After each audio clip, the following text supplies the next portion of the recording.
What is the language of your personality? None of us ever know what impact we have on the world around us. The universe has been speaking to us, sending us messages, causing coincidences and serendipities, telling us to stop, look, pause, but we never listened.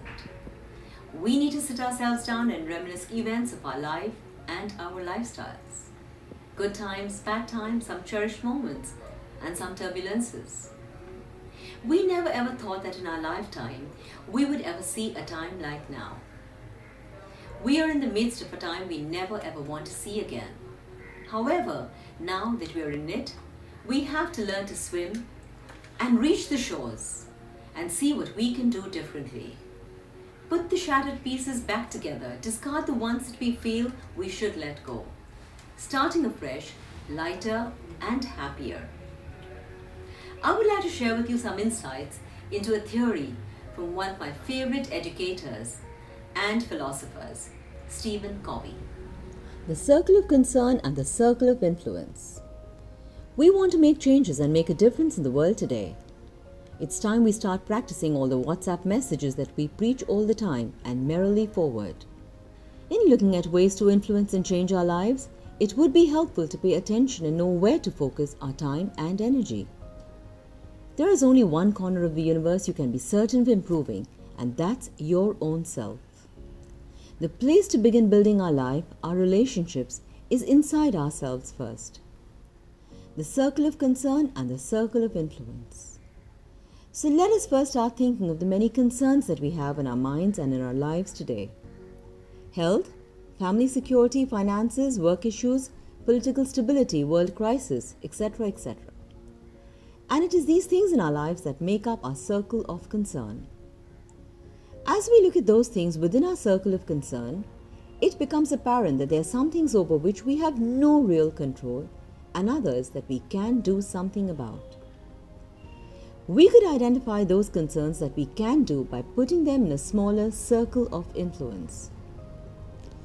Stephen Covey's simple assertion is that whichever part of the circle we spend time in will grow.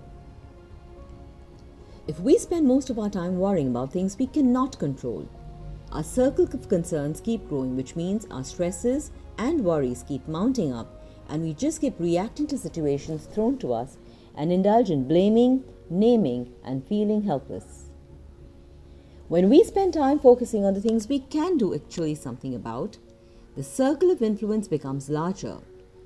That's where we need to put in our time and our energy. So, we have two ways to live life, a reactive life and a proactive life.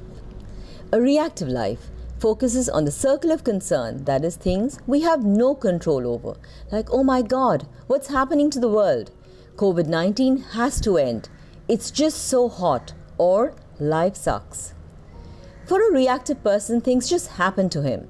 There is no time to take action as we are busy reacting. Reactive people blame others.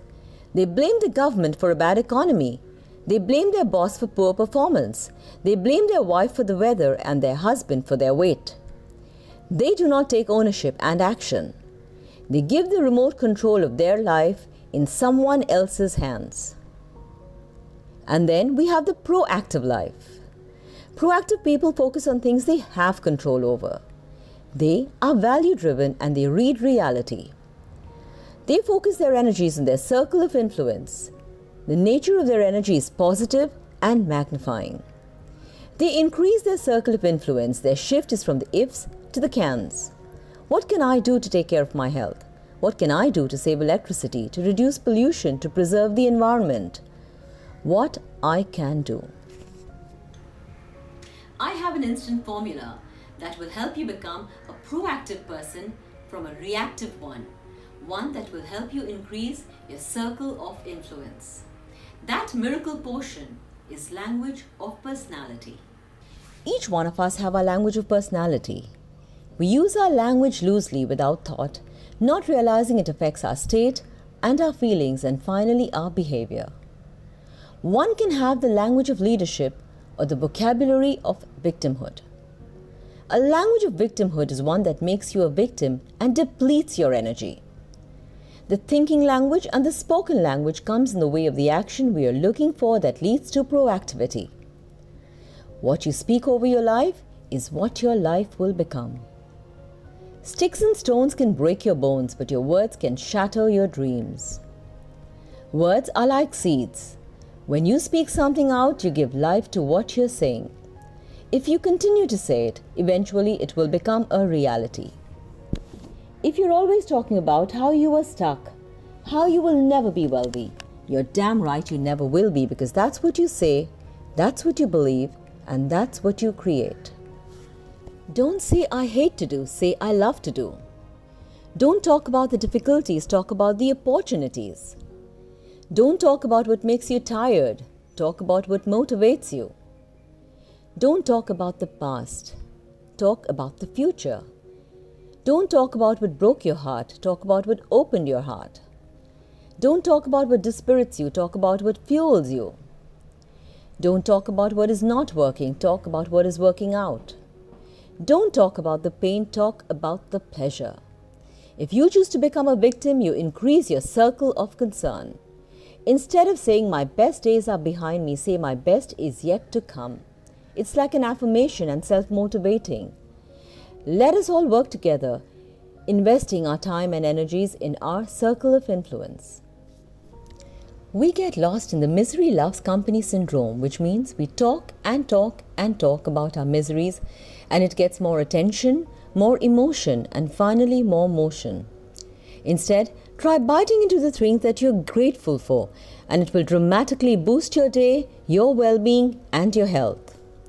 One mean comment or hate speech can stay with people for days or weeks. It's self-propagating. People snap back and it comes back and forth, leading to mental and verbal battles. World leaders and tyrants have used words of hatred and toxicity and made people do some incredibly shocking acts. And many leaders like Mother Teresa or Martin Luther King, Nelson Mandela or Gandhiji have created revolutions and lifted people with their words of positivity. Our world today cannot afford these triggers and pandemonium. Your words matter. The words you use to speak with yourself or out loud with others can impact everything.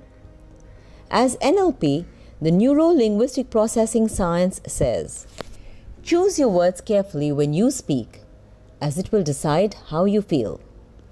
So let's start with the word change. We can look at it as change can't handle another negative grisly experience, or change, circumstances altered, now get empowered. Einstein has said, negativity can find a problem in every solution. So we can say, positivity can find a solution in every problem. Surround yourself with positivity. Put your yes in motion. Negative words are a vocabulary of victimhood, are jackal voices as per the Black Belt's communication skills theory. Name them, claim them, tame them. I want to challenge you all, a one-day challenge, to live and get inspired. Try with an hour and go up in the time and reach to a full day. Consciously avoid negative words. Don't say I hate Mondays, say I love Fridays instead, and see how beautiful your Fridays and Mondays will be. You may say sorry I'm late, but make sure you top it up with a thank you for waiting for me. It will be a more confident start to a day. Replace I'm scared to go out with I'm happy to be home, and you will feel secured. We see the world through a filtered lens. That filter is made up by our words through which we see reality. Once we get the words right, you will notice a daily shift in your energy, your focus, your momentum, and your output. Elevate your energy and you always have another higher level. My challenge to you today is a no negatives day.